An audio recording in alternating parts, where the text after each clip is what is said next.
Paranormal Buzz Radio is proud to present Girls vs. Ghost Media's Spooky Talk with Madison Smith from Madison Paranormal.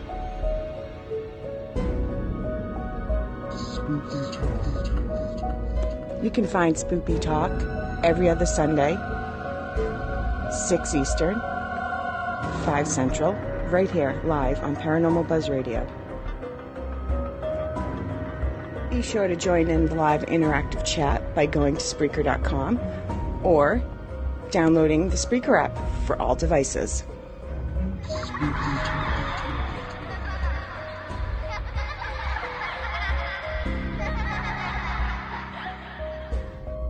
The views and opinions expressed in this podcast by the host or the guest do not necessarily reflect the views of Paranormal Buzz Radio or its sponsors. Use of any material produced by Paranormal Buzz Radio without express written consent is strictly prohibited. For information on everything Paranormal Buzz Radio has to offer, visit our website, paranormalbuzzradio.com. Like us on Facebook, follow us on Twitter and Instagram.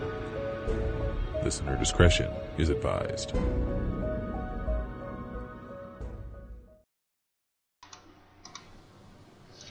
Here's your host, Madison Smith.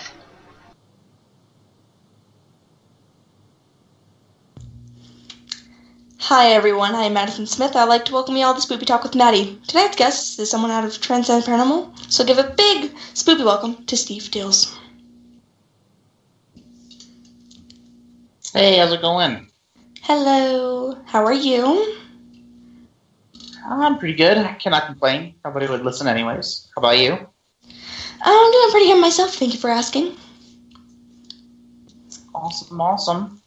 Pretty cool. So, shall we begin the questionings?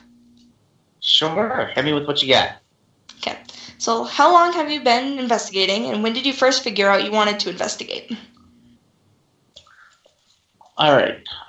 So I guess officially, quote unquote, started investigating sometime in like 2007, 2008.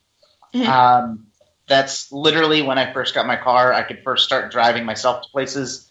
And that's when I was able to finally get out of the house and go and do weird things in the middle of the night. I wish. So, so that's when I kind of started. Unofficially, my interest began when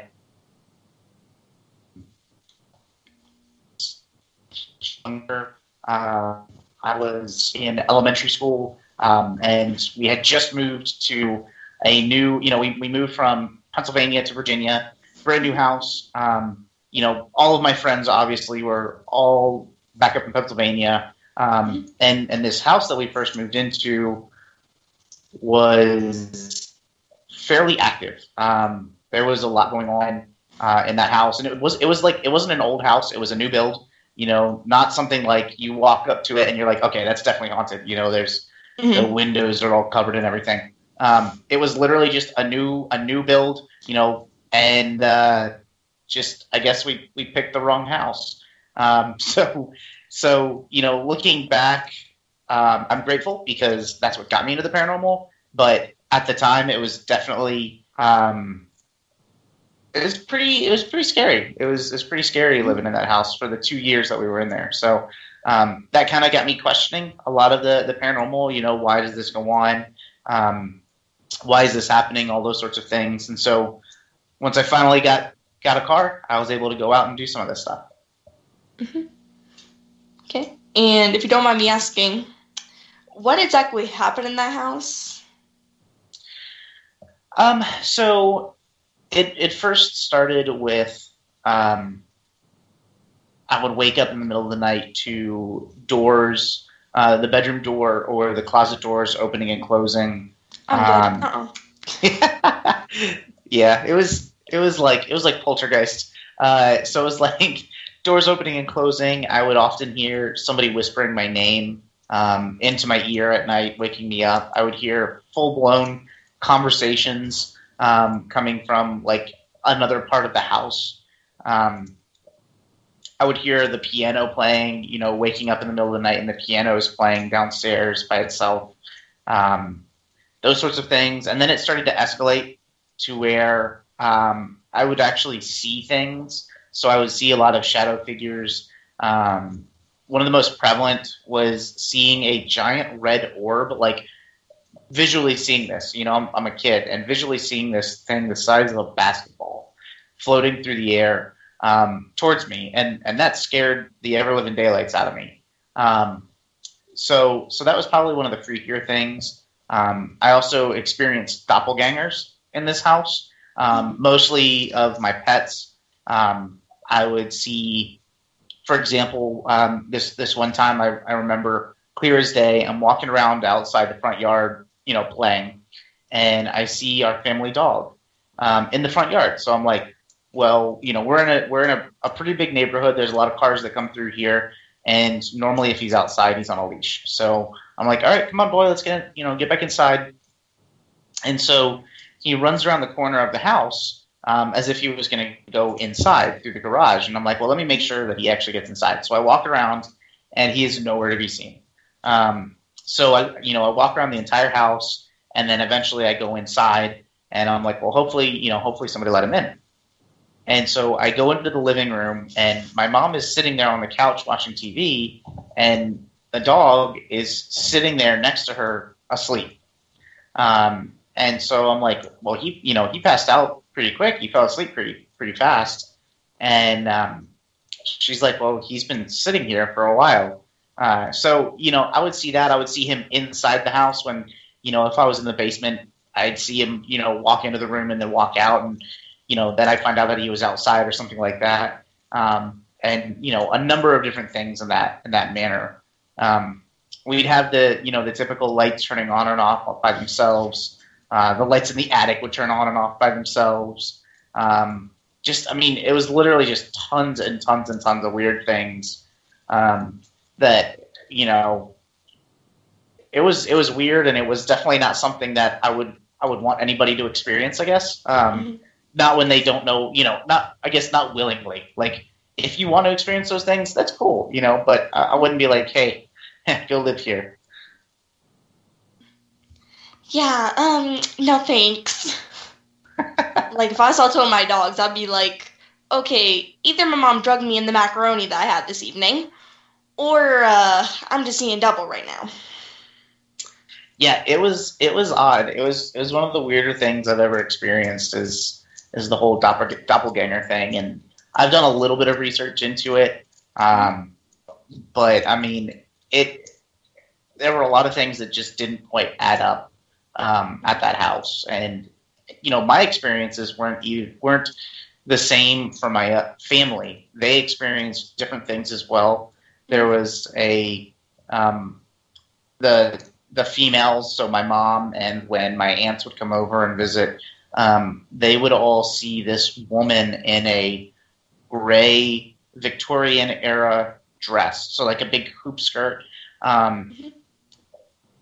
They'd always see her. I mean, she was like as if she was like from an old TV, just gray, And they'd always see the back of her, like as if she was walking out of a room.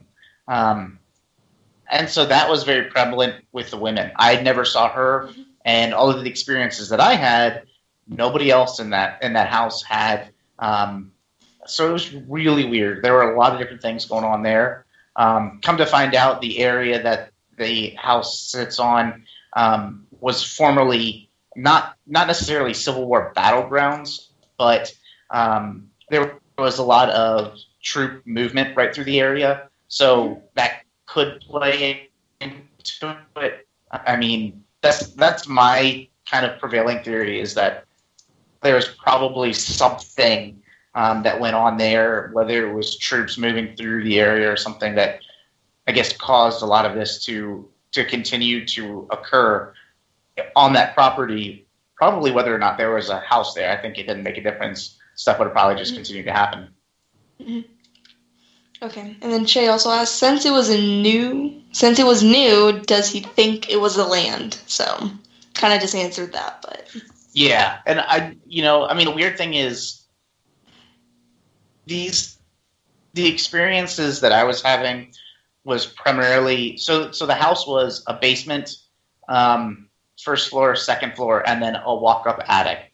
Oh. We were having experiences on every floor of this house. So I do think that it was probably tied to the land, but it is interesting because it wasn't like everything happened on ground level, right? Like we were having, like one of the things was a rocking chair that was in the attic would consistently be pushed up to one of the two windows that was in the attic. So like it wasn't stored in front of a window, but if we went on vacation and came back home a week later, that rocking chair was literally sitting in front of a window, and more often than not, the attic lights would be turned on.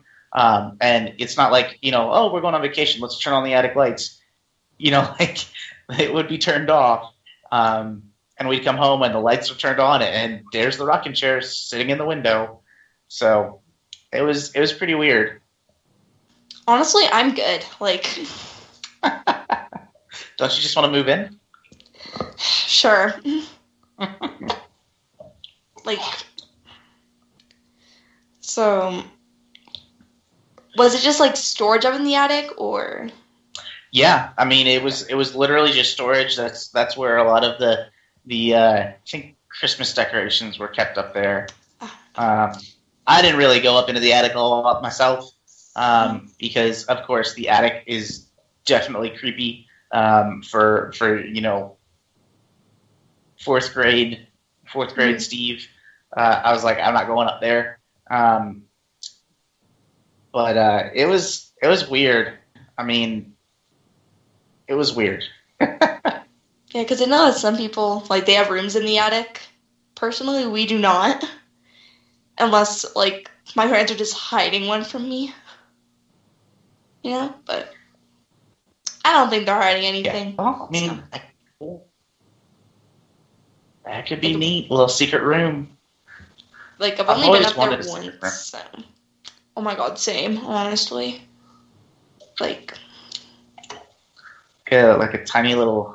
Nothing big, nothing fancy, just a tiny little room. Mm-hmm. Like, so in our basement, we have like this little door that leads to the crawl space. My brother used to stay in that room. That room creeped me out, just because of the crawl space. But now I kind of dig that crawl space. Like, I go down there all the time. And hang out just like, in the crawl space? Hey, ghosts. Mm-hmm. Like, I'm not really bothered by spiders or anything. So, if there's a spider down there, I'm just like, yeah. Well, it's not that big down there, like, height-wise, but it's pretty big and, like, I don't know how to like width. Yes. So, I kind of just enjoy it down there. I don't even know why. It's just very calm. You set up your gaming system. I wish. Yeah. Like a little rug, a little chair and everything. Like, honestly, I wish I had a gaming system, like an Xbox, PlayStation. No, I got a Nintendo Switch. Hey, there's nothing wrong with the Switch. I love mine. I like the Switch. Like, I have the Nintendo Switch Lite, like the little small one, so. That's cool. You can play Luigi's Mansion. That's all that matters. I got Ghostbusters. I'm happy. Oh, well, there you go. See? You're set. Like, I play that game all the time.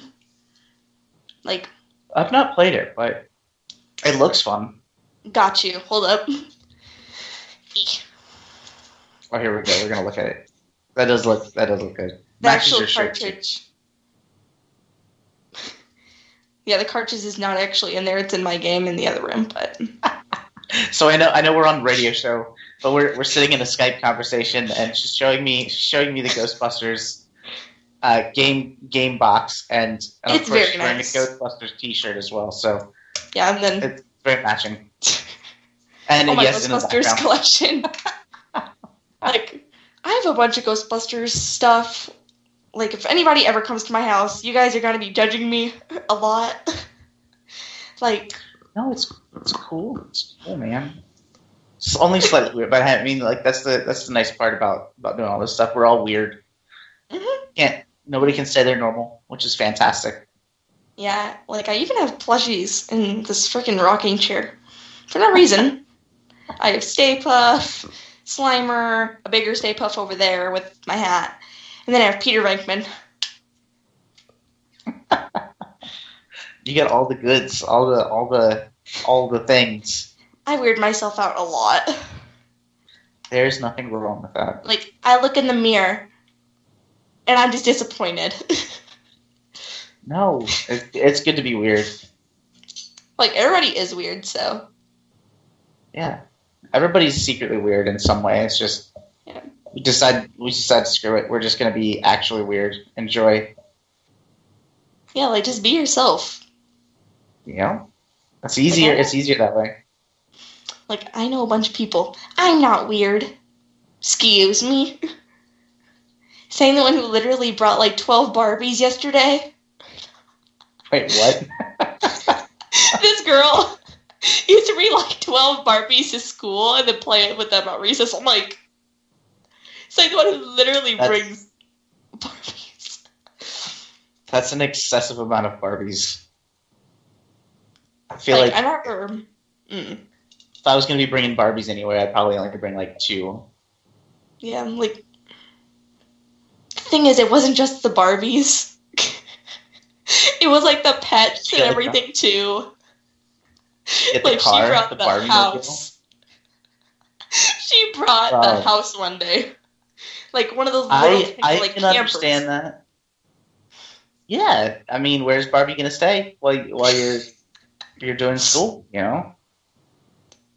Like the thing is, I was never a big fan of Barbie.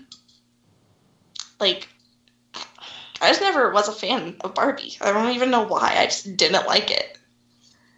I didn't either. I wasn't a big fan. What was I a fan of as a kid? Backyardigans. Backyardigans was my jam. Oh boy. I don't know if you've seen it. Hold on, I think I have the DVD. I think I have a DVD. Fairly certain I have seen some Backyardigans. No, like, I had the whole franchise, and it's in the other room, except I kept one DVD in here. And it's one of my favorites as a kid. Where is it? I might just have to freaking stand on my desk. Hold up. You cannot see the struggle that I'm going through. Please don't fall. Found it. So this explains my childhood. It's great to be a ghost. Backyardigans. Best episode. Like, you can see where I started as a kid. Like, now I know why I'm a ghost investigator. Thank you, Pablo. You really inspired me. Literally, Backyardigans. Yeah, guys, watch Backyardigans. It's so good. Watch Ghostbusters too. So this show is now about 5 years ago. Yeah, this one's in freaking 2005. And the thing is, I have more in the other room. It's really sad. I was obsessed. My childhood. That's a bit ago. It's a little bit ago. Yeah, like, I was born in 2007, so. Bit of a ways there, Pablo. Oh, you're born here and started investigating. Yeah. No, but I'd like to shout out for Pablo, the man who got me into ghost investigation as a kid. Before I can even comprehend what it was. Honestly, though. Okay. Back to the questions, everyone. It's Casper. Okay. So she asked, what's his favorite location? I don't know. I mean, so my way of investigating is by utilizing the historical significance of that location. And so when I investigate, I do a lot of digging into the history of the state, and not just like the land or the building, but the access, the furnishing, the decor, all those sorts of things. And so the more that I do that, the more I tend to add to my list of favorite locations. Mm-hmm. And so it's hard to say I have like one exactly. Like I have tons of different favorite locations for different purposes. Like in terms of like just getting in and experiencing the weird of the weird, I love like South Pittsburgh Hospital or St. Albans Sanatorium. Those are two phenomenal places that you can just go and, you know, you're always going to experience something different. And I also feel like it's one of those, like, I call it dark tourism, where you have investigators. I mean, like, nobody is going to just go and visit a sanatorium. Like, it's not, like, on somebody's list of, like, oh, you know what, today, we got nothing going on. Let's drive up to the sanatorium and go walk around. So most people that go to these places are investigators, and I fully believe that they pick up stuff from one location and might drop it off at that location. So, it's really fun because you never know truly what you're going to walk into and investigate and check out. From like a historical standpoint, Henricus Historical Park, which is here in Virginia, or like Hanover Tavern are probably two of my favorites. Both are really significant places, and I love them because of that. I think Henricus Historical Park was the second English settlement in America. So Jamestown, everybody knows Jamestown, first English settlement. It became unsafe from Indian raids. And so there was this whole group of people that realized, hey, this is not safe. Let's move upriver a little bit. So they moved upriver. They found Henricus. It was, a really solid piece of land, very fertile, great for growing crop. And so they set up a fort. And, they prospered for a number of years. And then in 1622, there was a Indian massacre. And essentially this town that was going to be almost the capital of Virginia and the New World, and was going to have America's first college overnight, turned into absolutely nothing. And so a place like that is one of my favorites because they've recreated all of the buildings that are there are gone, but they've recreated the fort. They've recreated a number of the buildings that were inside using blueprints and drawings and sketches of the original buildings. And so it's neat because you can go in there, you can investigate, and it's a whole fort. You can investigate inside in, new buildings like the administrative building. You can investigate in buildings that have absolutely no electricity. And then you can investigate outside, and it's right on the river. And there's tons of different, to me, that's the perfect training ground because you are able to encompass every different style and setting of environment that you'll have to investigate. And then the Hanover Tavern is a local place right down the road from me, but it's one of the oldest operating taverns in America. And again, it's really cool because,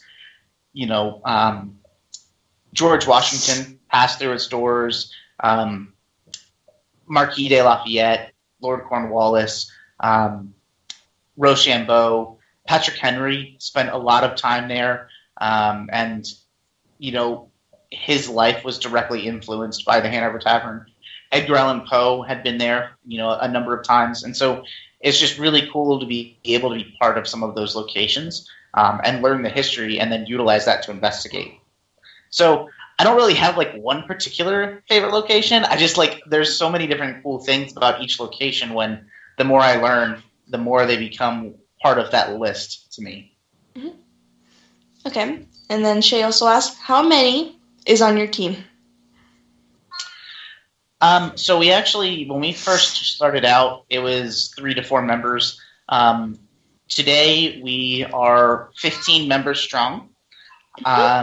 So we have a fairly big team, but we do a lot of fundraising events. One of the big things that we like to do is partner with the different nonprofits, historical sites that are around us, and host events to help them raise money. So we have a bigger team, but it is also so that we can support what we like to do. On top of that, we do consider family members and important people in people's lives as kind of like an extended part of the family. So, I mean, we have a lot of people, you know, and we have a huge network of folks that help us out with things throughout the year. It's not just our team. You know, people have lives, you know, like I know last weekend you had your tournament, and I meant to ask how it went. So how did your tournament go? We were bad. We won the first one, lost the second one, and lost the last one. But you had fun, right? Yeah. It was really cold out there, though, so. I bet it was. Like, I was fine since I had the catcher's gear, but everybody else was like... yeah. Well, that's good, though. It's good. Yeah, at least got to get out and have fun and be not confined to a house kind of deal like we have been for so long. Yeah, I've grown really bored of my house. Yeah, kind of in the same boat. The only thing that kept me entertained was drawing and stuff. That's really it. I've been binge watching various shows. I watched all the horror movies on Netflix. Literally, all of them. Are you caught up? Did you finish off the Haunting of Bly Manor yet? No, I have not finished that one. I am.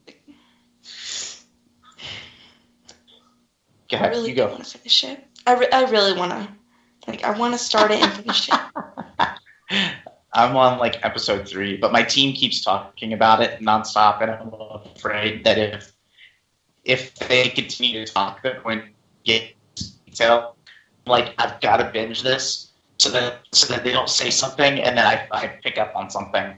So I'm like, I can get you to show up. Mm-hmm. Yeah. Okay, and then Shay also does ask, does he have any Paracons or events coming up yet? So we actually just wrapped up a Paracon. It's one that my team and another team, Spirit Guides Paranormal, puts on. So we're the ones that host it, and this was its second year. It's called the Fleetwood Paracon, and it is a fundraising event. So again, 100% of the proceeds go to this historical site, and the site is the Fleetwood Church. It is not like a big church or anything crazy like that. It's just like a commoner's church from back in the 1800s, or I guess technically 1900s, so like 1858, 1860, that sort of time period. The interesting thing about the church is this church sits on the grounds of the largest cavalry battle of the Civil War. And so there's so much battle in that area and then the surrounding areas that not only did the church see the war like right up front, but it was also utilized as part of a large field hospital and encampment.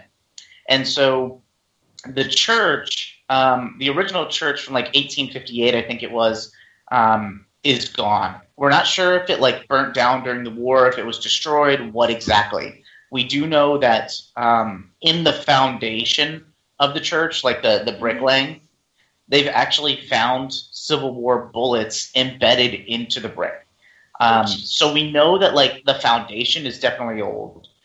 And then the new church was built in like 1880, 1881. So a little bit after the war. But we're thinking that it probably was a church prior to the war, just because they literally reused the foundation that sat in the ground. You know, I mean, it's hard to be like, oh yeah, this was a house, but the foundation looks like exactly how a church of that time would have been built.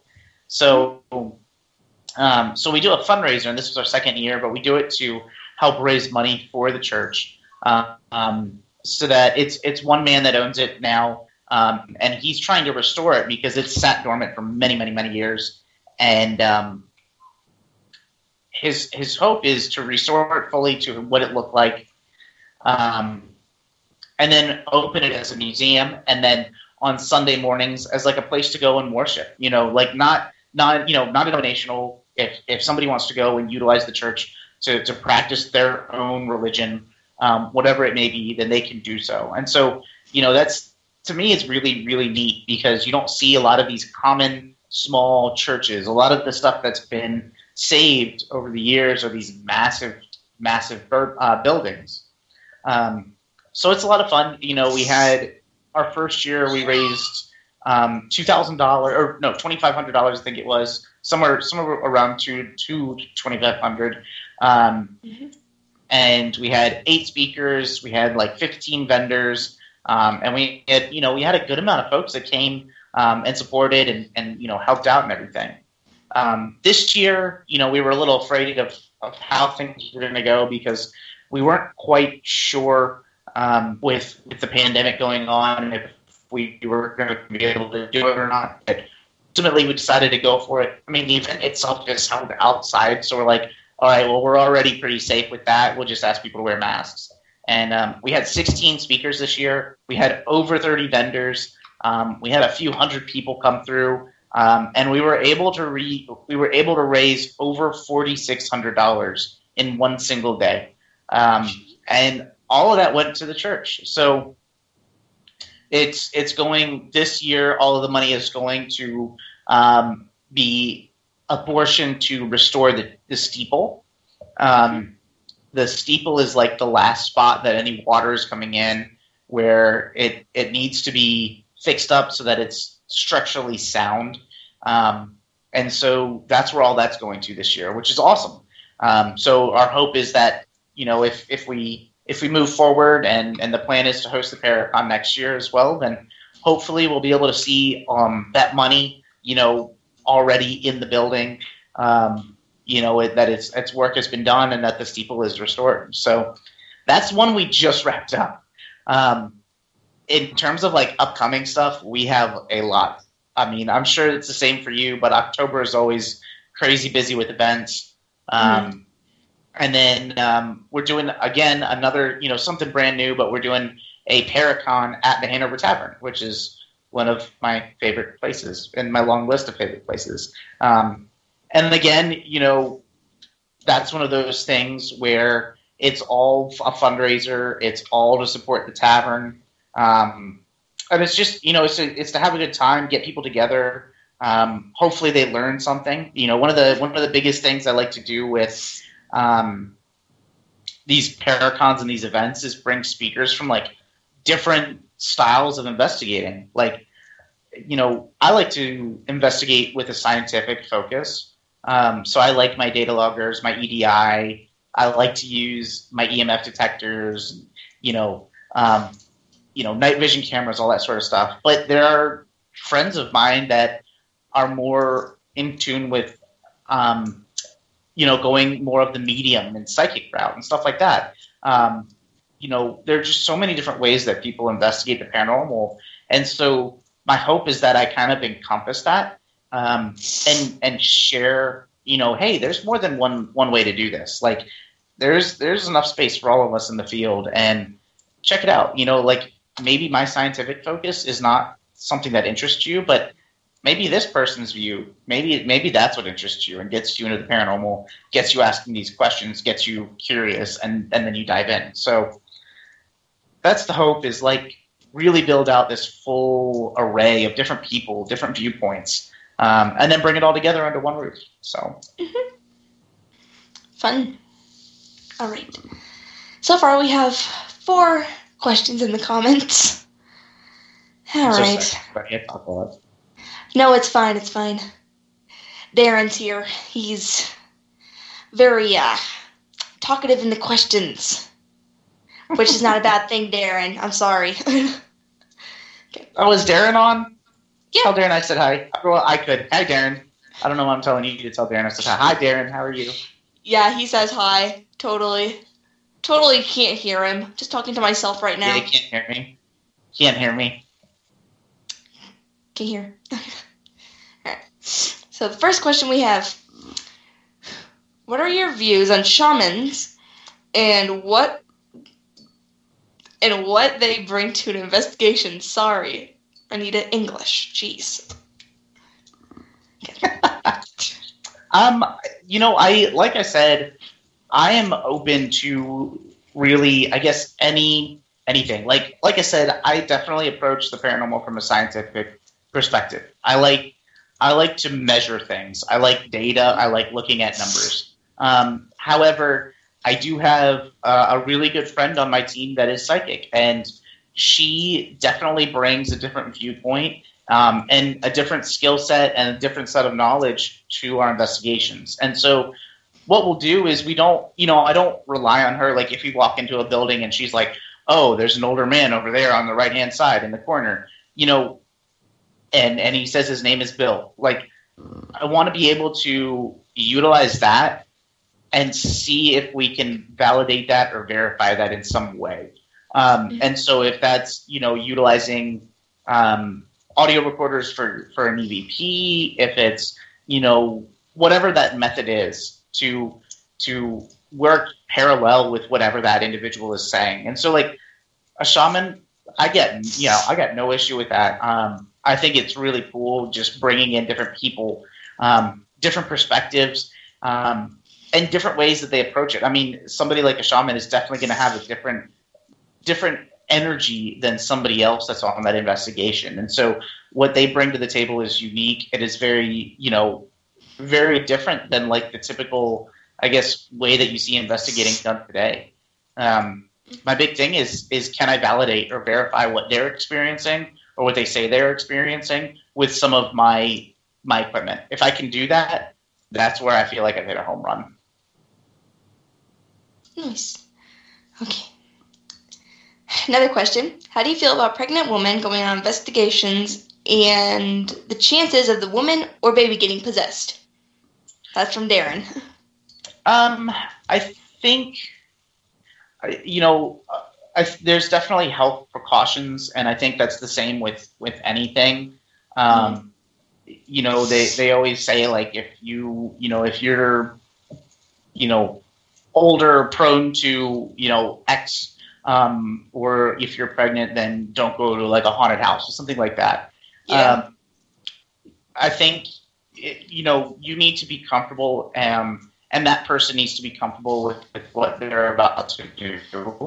And the location, if you're walking into a location for the very first time, it is going to be a lot more daunting, and probably a lot scarier than the 10th time you've been to a location.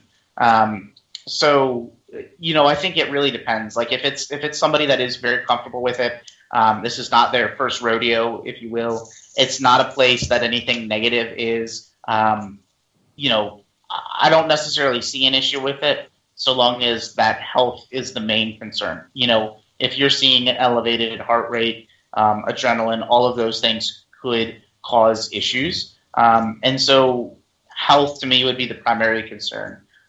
In terms of possession, it is so incredibly rare that I've seen that, that I'm not terribly concerned about that. But again, it goes back to knowing the location.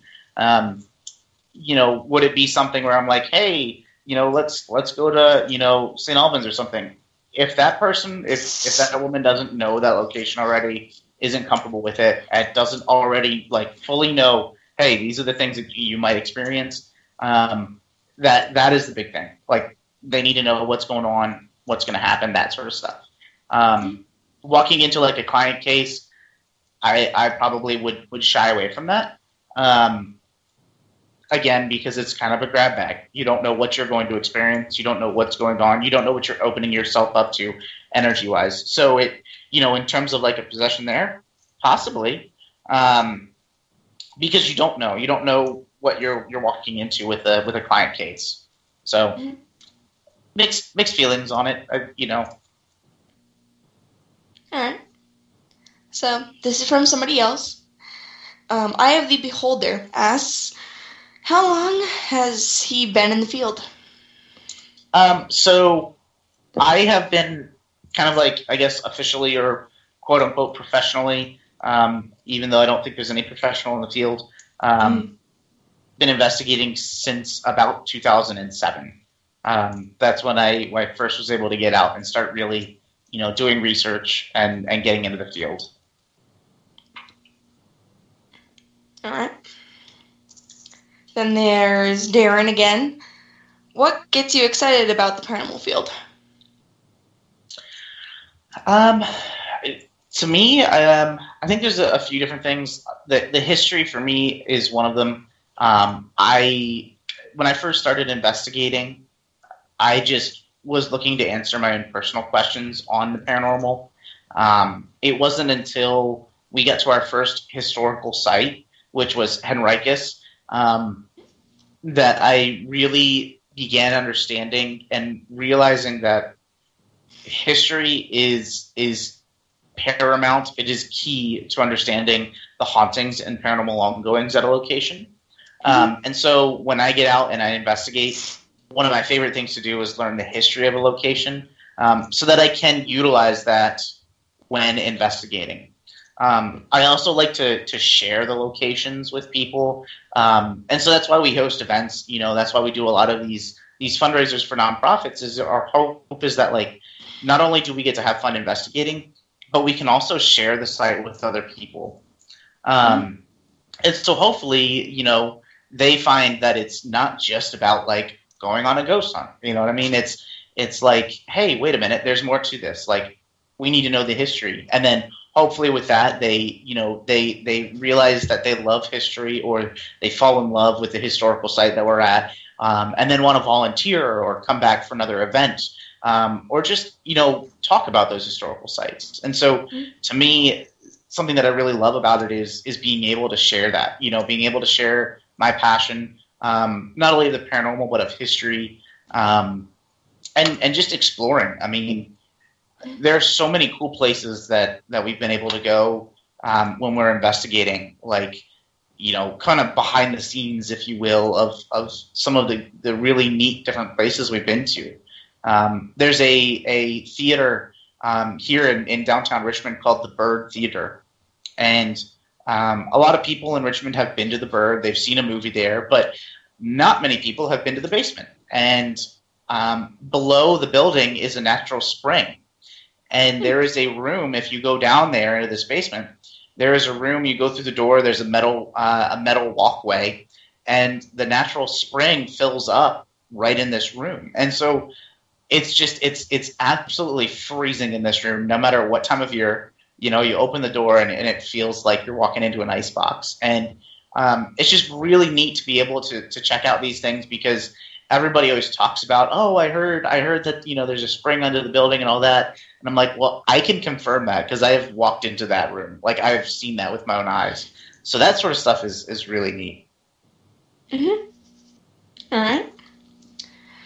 Mama Deb asks, have you done residential investigations? If so, how do you feel about them? I have done residential investigations. One of the bigger reasons, other than the historical side of things for me, is just, like I said, growing up, asking those questions. As a child, the things that were occurring to me, happening to me, I found that I'm like, well, that would suck if that was me, going through these things, and somebody out there knew what was happening or could help maybe lessen that burden a little bit. Can I do that for somebody else? And so, our team is big on residential cases. I definitely think you have to be very careful going onto them. And I actually just created a brand new presentation that I give with a few other folks, one person on my team and two people from another team, where the four of us came together to work on a case that was demonic in nature. And we present all of our findings from the case, and we utilize it, hopefully, as an opportunity to show people, like, hey, you need to be safe while going on to these cases. This is not something where you can just go out, oh, it's a party, we're going to investigate, we're going to have fun, let's just live stream it, let's do whatever, at the client's house. you do need to go in to private cases, residential cases, with a level of respect. These are living, breathing people, and when you go in there, you need to understand that you're going to go home at the end of the night, and they're staying there. That is their home, and so like you have to be very tactful in how you communicate. You have to be very careful in what you say because you don't want to scare somebody. You also don't want to make things worse for them. Because I do find that going in and investigating a residential property is a double-edged sword. If something there is trying to communicate, then if you're like, hey, I can hear you, I can see you, why don't you talk to us? Now it's like you've opened that door, and they're like, oh yeah, somebody can see me, somebody can hear me, so I'm gonna keep talking. So it's like one of those things where, yes, we do them. We have to be very careful in how we do them because you don't know what you're walking into from a spiritual side, but also from a human side. I've walked into cases where, and these were learning moments for us, where we no longer do our first interview at the client's house. We actually do our first interviews on the phone, but walked into one where they said that most of the experiences were happening out back. So we walk out back, and they are growing. They've got like some drugs out there. Like literally, they're growing some stuff. And I'm like, okay, well, we're gonna go ahead and leave now because this is illegal. I've also walked into a case where we knock on the door. This woman opens the door. She's got a glass of wine in her hand. We come in, we set up, we put our equipment in the living room, and then we notice that there's 4 other women sitting at a kitchen table, and they're all drinking, and, we get all our equipment in, that we've carried our first batch, and the first question she asks is, when does the camera crew arrive? And I'm like, oh, okay, all right, you just want us, I got you. We're Saturday Night Entertainment. So we promptly left because that's not what it's about. So. All right. Let's see. So, Darren Buss asks, do you feel that Facebook Live helps or hurts the investigation? I think when it's appropriate, it's okay to utilize it. I know that we have utilized it. Like we were on Facebook Live last night investigating, and so we did a live of our investigation. When we do that, we're very particular with how long we're on, what we're doing, how we're investigating. Like we don't want to just go live and just sit around. The time that we have at these historical locations is limited, and so it's precious. So we have to be, if I find that we do more serious work, we're really, we're really getting down to what we need to do when we're not going live.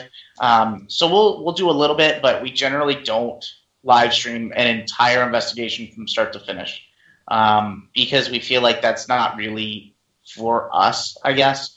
Now we will, like last night, we live streamed for a little bit, but it was meant to like share the site with people and promote it, because we were investigating this weekend, but next weekend we're going to be part of some spirit, ghost tours that are going on there. And so what we were hoping to do is by sharing us investigating, people would be interested and intrigued and want to learn more, and then hopefully they would come out and check out this location for themselves, and be part of that location. You know what I mean? Come out and support it. So we utilize it. We've definitely done Facebook Live on investigations and stuff like that, but it's always been, I guess, not the entire time, just a limited set period. So that we're not like eating up all of our time while we're trying to do our own research. All right. And that's always been at like locations where they're already aware of it. I have seen where people go live investigating like residential cases, private residences, and stuff like that. And to me, that is a huge no-no. Even if the client approves, now you know what size TV they have, what computer they have, you know, what's the easiest way to get into the house to get to whatever thing they're looking for. And I hugely not a fan of that. Yeah. All right. So another question from Darren Buss. If you were given the chance to investigate the... I don't know how to pronounce that. Vatican? Yep. Thank you. Vatican, would you do it? And would be afraid what you would find? I would totally investigate the Vatican. I just want to visit the Vatican.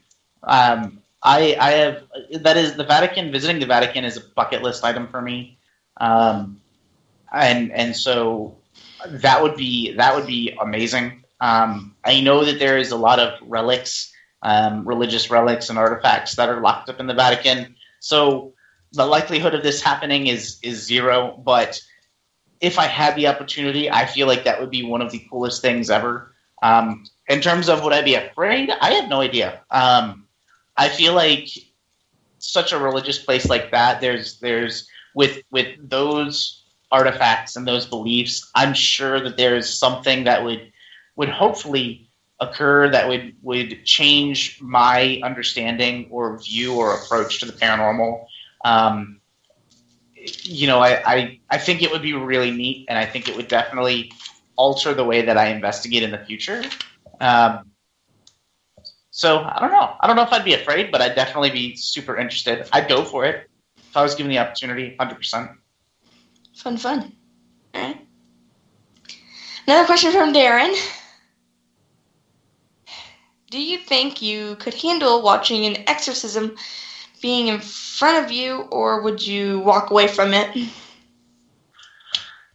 I think I would be able to.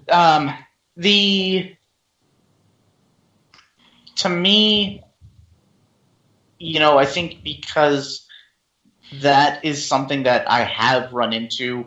I know that a lot of people, you know, by far and large, when you go out and investigate, you don't run into stuff.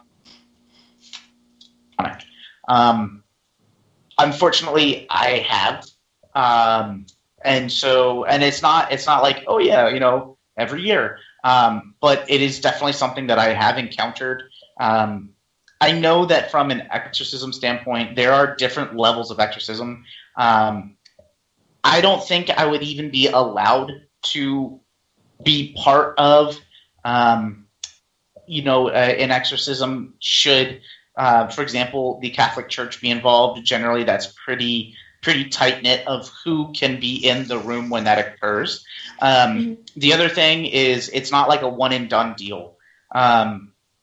Most of those things, if you are working on exorcising somebody, it can take time. It's probably more rare that it's only a one-day thing. It's more than likely going to be a number of months, a number of years, where somebody has to continuously go back and have this blessing. So I don't think I would have an issue being in the room. I don't think that would bother me, but I also don't think I would be allowed to, if that makes sense. Yeah. I'd be kicked out. Honestly, same. Like, if I was there seeing The Exorcist, I'd be like, well, guys, the demon has left the body. I don't even know. Like, I'd be joking around. Like, not really, though. Like, afterwards, I'd be like, the demon has been exorcised. I'd just be like, all right, get out. Yeah, like, if I was there, I would just be, like, in the corner, like, are they okay? Like, that's funny. Like, I don't even know what to say. I mean, and so, like, I have been part of house blessings, you know, and I don't know. I mean, that's probably one of the, I guess, not easier, but like lesser things you can do is, bless a house. And so I've definitely seen that. I've seen people being blessed. But, in terms of like an actual true exorcism, I've not been privy to that. I've not been part of that, at least not yet. Now, again, if I had the opportunity and they're like, yeah, no, you can sit there, just shut up and sit in the corner, I'd be like, okay, I'll do that. Why would my teacher say that? Shut up and sit in the corner. Fine, I will. Okay. Fine, Mrs. Wilson. Be that way. Like, my teachers, they're pretty lit. My history teacher, 10 out of 10. My English teacher, oh my. Where should I start? All right, now. Now is not the time for ranting. Okay. It's funny. So, another question from Darren. Should I even say names anymore? We'll just assume everything's from Darren going forward. Yep. What's the one object in the world you would never want to be haunted? Oh, the one object in the world I would never want to be.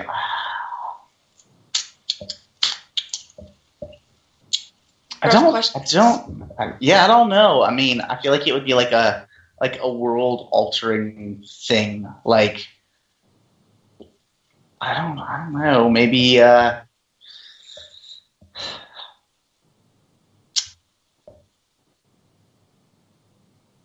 don't know.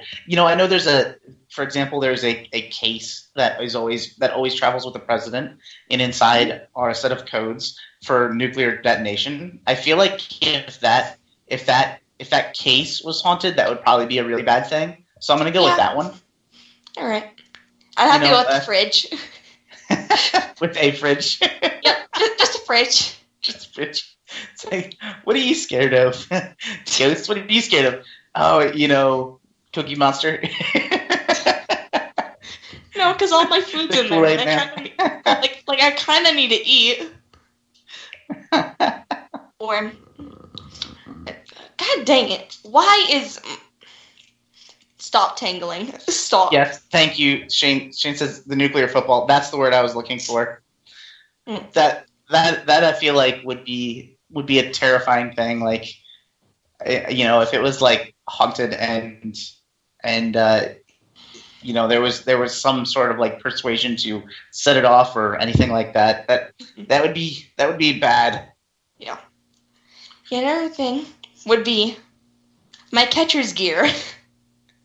Yeah, that wouldn't be good to have haunted, I don't think. Yeah, just imagine me like flying across the field, like whee! Unless you can control it. Oh yeah, that would be a heck of fun.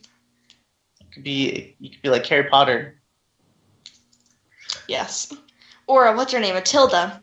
Just be like, yeah. For some reason, I have this in here, so thought I would use it. Like, for God's sakes, even my gear is Ghostbusters. Everything. There should be no shame. It's fine. It's good. It's everything. It's everywhere. I turn around, it's there. I look to my right. It's there. I did do that one thing with my fingers, like where the L is left. I was like, okay. That way left. Okay, this is right. All right, let's see. Jeez. Okay, I found the question. Another question from Darren. What would you like to be haunted? Oh, like if I got to choose what item would be haunted? Mm-hmm. So I got this one. I got this one in the back. One of the locations that we love to investigate, and we're actually hosting an event there with them in December, is a place called the Dunlore Inn. It's in Mineral, Virginia. They, among a number of things, they think that it was a speakeasy at one point, but it is now a bed and breakfast. And so one of the things that has occurred that my friend Tom and Sheena, the owner, have told me is that a number of mornings they woke up to the coffee maker turned on already and like set up to make coffee. So like if I had something that I wanted to be haunted, it would 100% be my Keurig at home, so that it could make me coffee in, like in the morning. Like if something was like, oh man, Steve looks like he really needs coffee, then it would make coffee for me. I think that's my thing. Haunted coffee maker. Huh. I like coffee. Listen, I like coffee. I'm trying to think of like what I would want to be haunted. That's my jam. But then I could have all the coffee. I wouldn't have to make the coffee. The coffee would be made for me. I'd have to go with the soup can. You could be like Hellier with your little soup can. Have you watched that? Hellier's really good. Greg and Dana Newkirk. It is a phenomenal TV show. It's a documentary, what they did on some work that started in the paranormal and it ended in like aliens, essentially. Like huge conspiracy theory thing. But it was so interesting to see how they went from somebody reporting this paranormal activity occurring to how they got to this whole alien kind of theory. And it progressed so perfectly that you didn't even realize that you were into big conspiracy theory until you were already there. So it's great. Highly recommend it. You should check it out. You would like it. Actually, I have something even better. Slimer. Plushy Slimer. Yes, plushy. Like, you know how cool it would be to just see this thing floating around? My pet Slimer. You need to get haunted, okay? Or you're in the trash. I feel like if you saw that floating around, you'd freak out for a minute. Yeah, I'd be like, okay, who got the fishing line?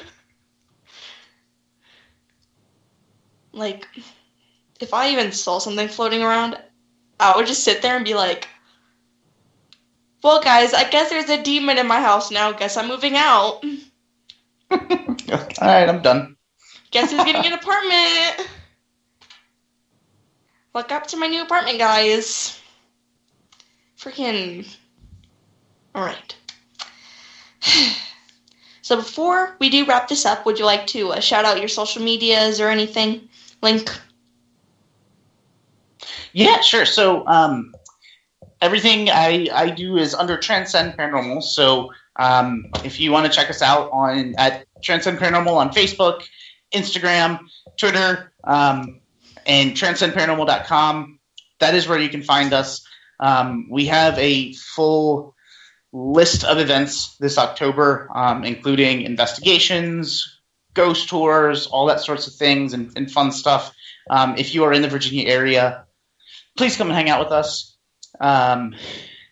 Next year we'll have a Paracon, and I just was given the other day a approval to finally tell folks that I will be speaking at St. Albans Sanatorium, their EnigmaCons, which is their Paracon, in April. So if folks are near the Radford area, come hang out in April, because St. Albans is definitely a place to check out. It is one of my favorite locations.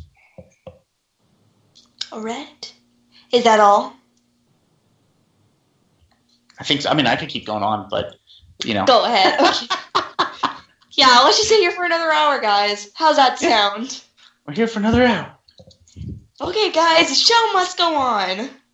Or as Beetlejuice says, it's showtime. Okay, sorry, that was like perfectly sit right there, right in front of me. I was like, it's time, Beetlejuice. It's time. Okay. Well, I'm starting to see the Shadow Man right in the corner telling me that our time is almost over, so I'd really like to thank you for coming on, chatting with myself and my listeners here on Spoopy Talk. So, Yeah, thank you for having me. I appreciate it. Glad we could finally hang out on here, and hopefully we'll see each other at some point in the future once all this mess is over. Mm-hmm. Please, COVID, stop. Please, stop. If you just go away, that would be fantastic. You know, I saw this joke.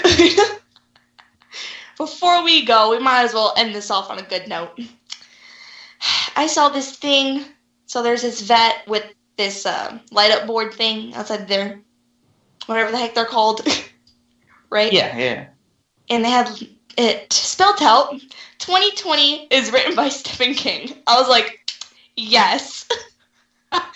Not wrong. Not wrong at all. Like, I literally looked at it, and I was accurate. like, yes. Like, That is correct. I was like, yes, it needs to come back. Everything needs The Shining.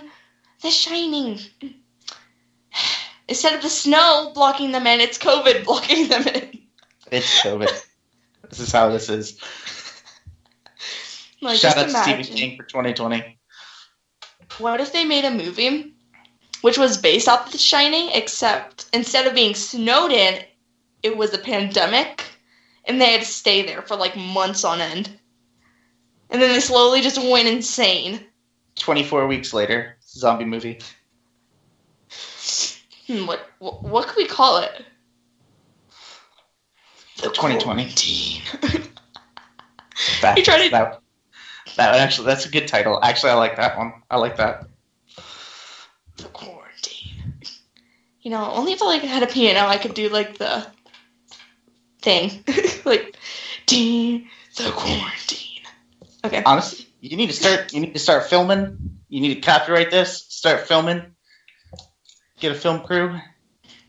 What do you mean you can't turn on the camera? Just imagine, like, I'm trying to film it. How the heck do I work it? The sound won't even work. It's because you haven't pushed. It's not even on, Maddie. Oh, okay. Okay, I'm ready. The film's gonna look like it was just filmed on a freaking potato. Like a Nokia cell phone. Oh my god, yes. Yes, okay. Continuing on. Okay. So now for all my listeners out there, I'd really like to say thank you for being with me tonight. My next show will be November 1st with Matt Warner from Warner Paranormal. So make sure if you're not following me, give me a follow. Madison Paranormal Investigation on Facebook. Maddie_Paranormal_Investigation on Instagram. So for tonight, peace, love, and happiness, and most of all, be spoopy, everyone.